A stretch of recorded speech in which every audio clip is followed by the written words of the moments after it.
Hey guys, I just wanted to do a quick little video for you to do some problems. I know that I've been out, so I'm trying to help you out, make sure that you are prepared for your test on Tuesday. Okay, first of all, types of organic molecules, you really need to commit this to memory. I'm going to try to take you through one of each type. I've drawn the structure, and then we're going to name them now, okay? So if you look at this one here, this is the first one we're going to work. We know we need to find the parent chain first, the longest branch of continuous carbons. And if we go 1, 2, 3, 4, 5, straight, it's 5. The prefix for 5 is pent. We also should check other directions. 1, 2, 3, 4, nope, not as many as 5. 1, 2, 3, 4, nope, not as many as 5. So the longest chain of continuous carbons is right here, okay? So that would be, and since they're all single bonds, pentane. Okay. Now we have named this section of carbons. We still have these two branches off of that carbon that we need to name. This is an iodine. It's not actually a branch of carbons, so that falls under that halocarbon type of substituent. And then this is a methyl group. So we're going to name these alphabetically. So we're going to put iodo first. And then, for some reason, it's just not looking right the way I spelled iodo. Yeah, it's right. It just doesn't look right. Okay, so iodo, and then we're going to put methyl, okay? Now you'll notice I left spaces in between here, iodo and methyl. Why? Because I need to say which carbons they come off of. So this is the second and third carbons. So I'm going to say 2 iodo, 3 methyl pentane. Okay, so you kind of start backwards. You start at the end, and then you name the branches off of it. Okay, number 2. This is one way to show 4 carbons connected in a ring. Of course, you're going to say, Miss Beavers, that's not a ring, that's a box, and you would be right. But this is how we would show that, because there's just no way to make a circle out of 4 things. So the parent group here is going to be butane. Remember, each one of those corners represents a carbon with the appropriate number of hydrogens, since they're all single bonds. That's where we get the A and E. Bute comes from the 4 carbons in each corner. Now, since they are connected in a ring, we're going to say cyclobutane. Okay, so we have now named this square. We need to name the OH off of it.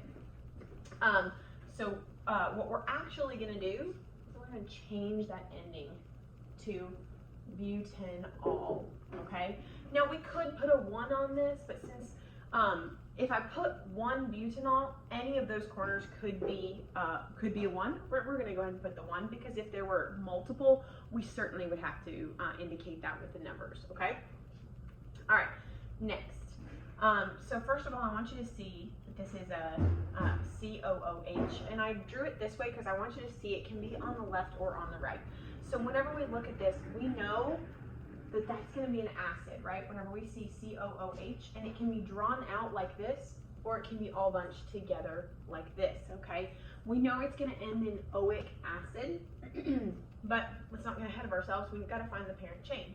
Okay, now we could go 1, 2, 3, 4, 5, 6, or we could go 1, 2, 3, 4, 5, 6. See how both directions they're the same? But if I turn here, I'm not including the acid. So in this case, I have to go straight, because otherwise there's no way to name the acid portion, okay?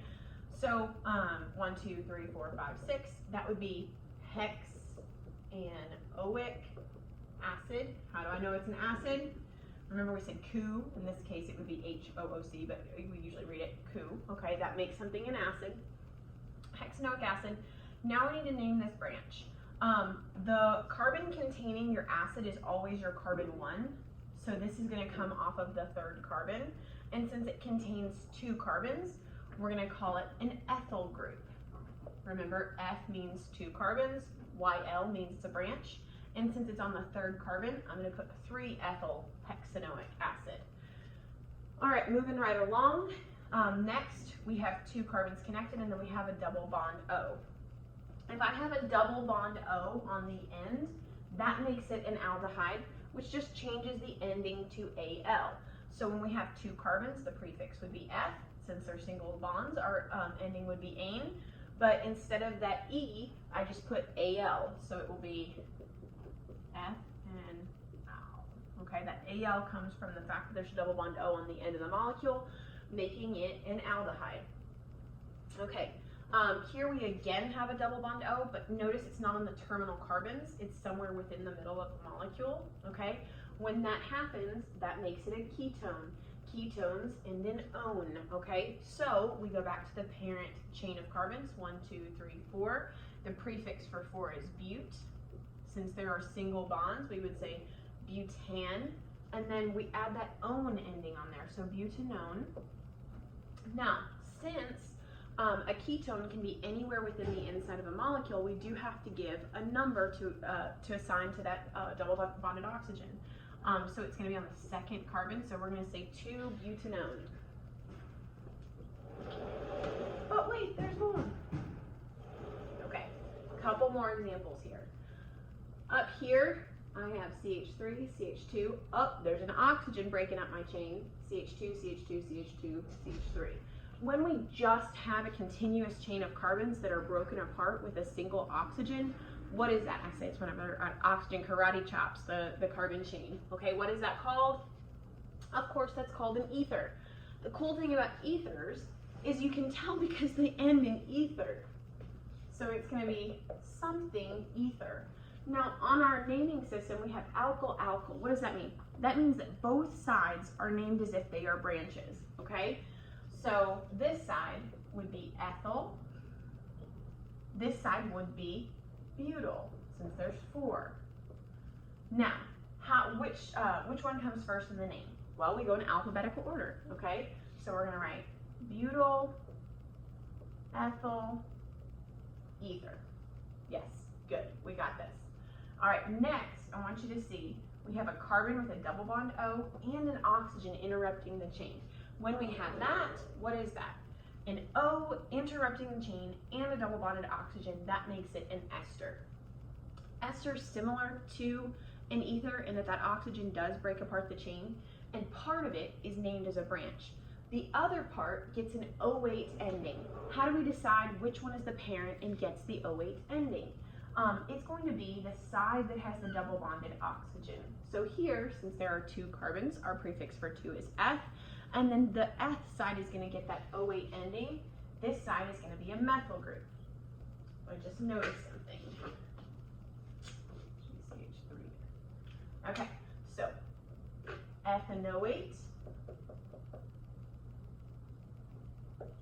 Again, F, 2 carbons, O8 ending because that's the side with the double bonded oxygen, and then we're going to name the other side as a branch, methyl. Meth is the prefix for 1, YL is how we name something as a branch. These last 2 are rings, of course. This one is a special ring we learned the name for. A 6-membered ring with alternating double bonds we know is benzene. Okay, so the parent here is benzene.